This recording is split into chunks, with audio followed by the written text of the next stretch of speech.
You know how security cameras work? They don't wait for something to happen. They just keep watching day and night so that when something does happen, there's a record of it. Now imagine that but for the universe.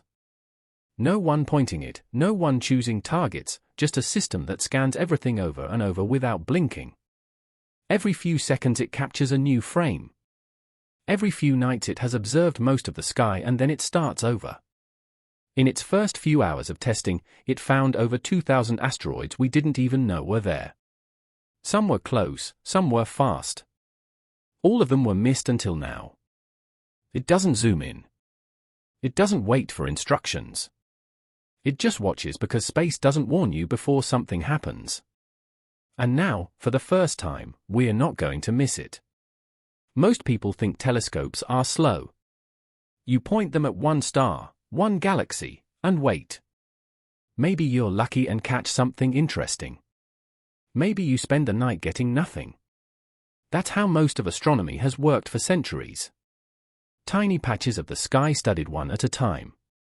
But Rubin doesn't work like that. This thing doesn't sit around waiting for instructions. It has one job, to keep watching a wide swath of the sky constantly. So, how do you even begin to build something like that? First, forget everything you know about telescopes. Rubin isn't some long metal tube with a guy peeking through the end. It's a completely different machine. The official name for it is the Simony Survey Telescope, the main telescope of the Vera Rubin Observatory, a next-generation astronomical facility. The development of the Vera Rubin Observatory has spanned more than 3 decades, driven by a bold vision to transform astronomy through an unprecedented wide-field, high-resolution survey of the cosmos. The Rubin Observatory is a collaborative effort led by the U.S. National Science Foundation, the Department of Energy, and international partners from around the world. The observatory's design was driven by the goal of conducting the Legacy Survey of Space and Time, a 10-year survey to image the entire southern sky every few nights, producing an unprecedented data set of billions of galaxies and celestial objects, significantly advancing cosmology, solar system studies, and Milky Way research. Construction began in 2015 on Cerro Passion in Chile, about 8,800 feet above sea level, where the air is thin and the skies are clear almost every night of the year, ideal for astronomical observations. Location matters. You don't build something this powerful just anywhere.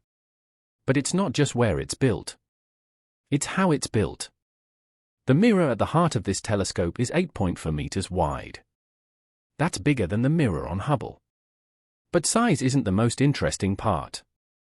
What makes Rubin's optical system different is that it uses a unique 3-mirror anastigmatic optical design, primary, secondary, and tertiary mirrors. Most telescopes use a single mirror and get a narrow cone of vision. Rubin's 3-mirror design gives it a huge flat field of view spanning approximately 9.6 degrees, large enough to capture about 45 full moons in a single snapshot, enabling rapid sky coverage. And then you pair that with the largest digital camera ever made. No exaggeration, 3.2 gigapixels. The sensor itself is nearly the size of a car's steering wheel.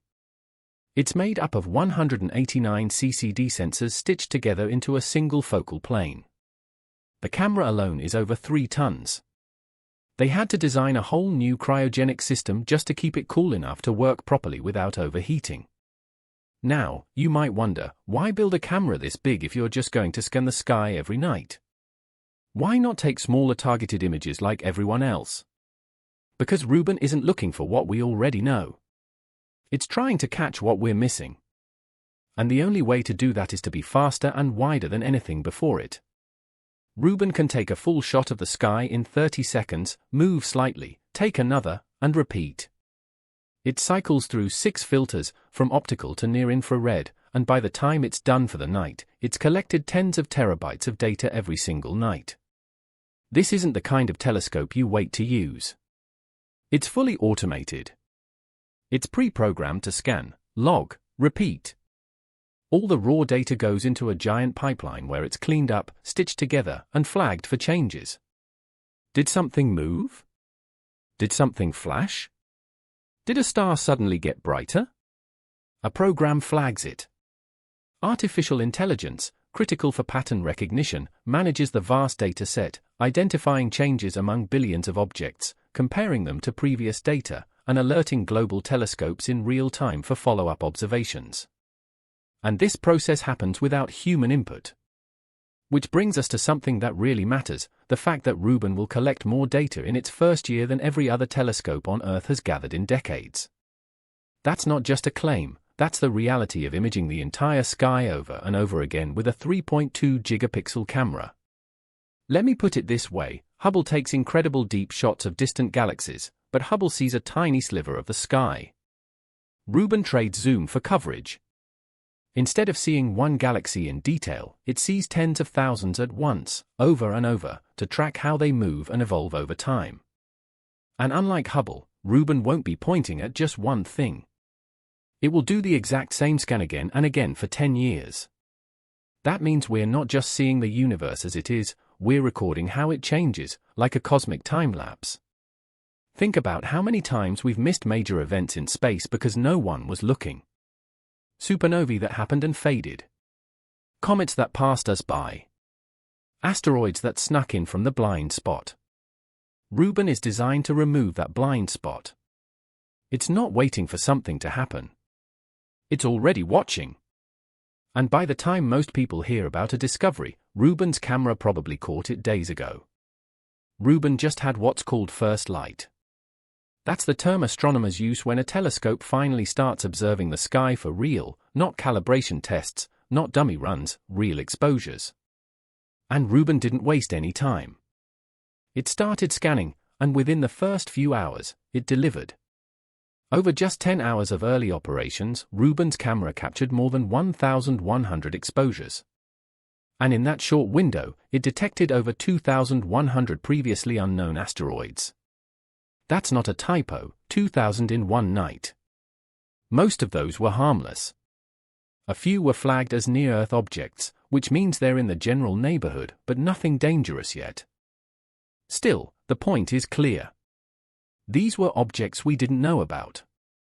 They were out there moving fast, and we had zero idea they existed until Rubin picked them up. And that was just from the motion detection. That's one part of what Rubin does. But it also delivered full-resolution wide-field images that honestly looked like stitched mosaics from space, except they weren't stitched. They were just single frames taken with the massive sensor. One of the highlights was a shot of the Virgo cluster, a region packed with thousands of galaxies located approximately 55 million light-years away. Rubin captured millions of galaxies in a single view. This single view showcases a variety of galaxy types, including spiral, elliptical, and merging galaxies, with foreground Milky Way stars and distant galaxy groups visible. And it didn't stop there. It also imaged the Trifid and Lagoon nebulae using a combined 678 exposures. That one image revealed shock waves, dust lanes, and structures in star-forming regions that look like something out of a science fiction movie. But again, that's what the camera really saw, raw reality in detail we've never had before. But here's the thing, these aren't discovery photos. They are proof of capability shots. Rubin's not here to take pretty pictures and move on. It's built to take that same shot again and again over time and log the differences. Earth has a blind spot. For all the satellites we've launched, for all the telescopes scanning the night sky, we still don't have a complete list of everything that could slam into our planet. Not even close. In fact, by NASA's own admission, we've only catalogued around 40% of the near-Earth objects that could actually do serious damage. And by serious, we're talking about city-killing or even continent-level impacts. Think that sounds dramatic? It's not. In 2013, a 20-meter-wide asteroid exploded over Chelyabinsk, Russia, with the force of about 500 kilotons of TNT, that's more than 30 times the energy of the Hiroshima bomb. And no one saw it coming. It came from the direction of the sun, completely invisible to telescopes that only observe at night, and exploded in the air, shattering windows and injuring over 1,600 people, mostly from flying glass. Now imagine if that rock had been twice as big, or made it to the ground, or hit a more populated area. The point is, our planet is not immune. The only reason it doesn't happen more often is dumb luck. So that's where Rubin comes in. Because Rubin isn't just another space telescope. It's fast, it's wide, and most importantly, it's consistent. Let's go back to those early test images. In just 10 hours of scanning, Rubin spotted over 2,100 previously unknown asteroids, not confirmed ones, new ones. Many were just bits of rock out in the belt between Mars and Jupiter. Some were near-Earth objects, and those are the ones that matter because all it takes is one small, fast-moving rock with the wrong orbit, and the clock starts ticking. Most telescopes miss these. They're not built to scan for motion, they're built to stare and gather light.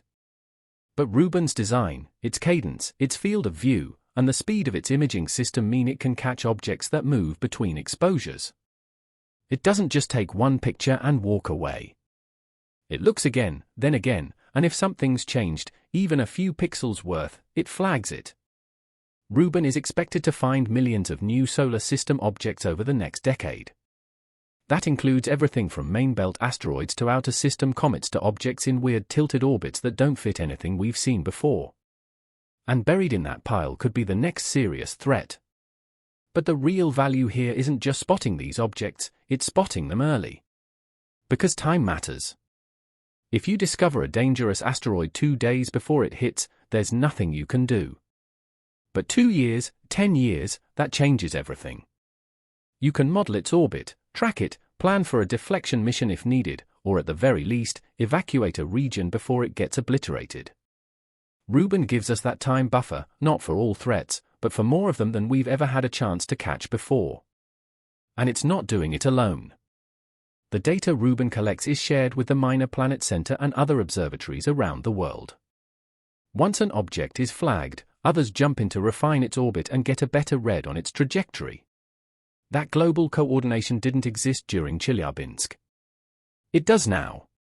You don't name a $700 million observatory after someone unless they change the game. And Vera Rubin did exactly that. Most people outside the astronomy world don't know her name, but they probably know about dark matter, that invisible stuff that supposedly makes up most of the mass in the universe. That idea exists because Vera Rubin proved something wasn't adding up. Back in the 1970s, Rubin wasn't working with billion-dollar telescopes or supercomputers. She was doing something deceptively simple, measuring how stars move around galaxies. You'd expect the stars near the center of a galaxy to move faster and the stars on the outer edges to move slower, just like planets in our solar system. That's basic Newtonian physics. But that's not what she saw. Rubin found that the stars on the outskirts of galaxies were moving just as fast as the ones near the center, in some cases, even faster. That was impossible unless there was something else out there, something we couldn't see. This implied additional mass exerting gravitational influence.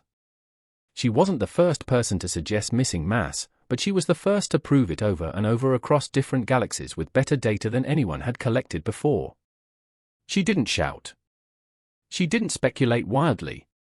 She just showed the evidence. And the evidence made it clear, the visible universe is just a sliver of what's really out there. Her work laid the foundation for what we now call dark matter, matter that doesn't emit light, doesn't absorb it, and doesn't interact with normal matter in any way we can easily detect, except through gravity.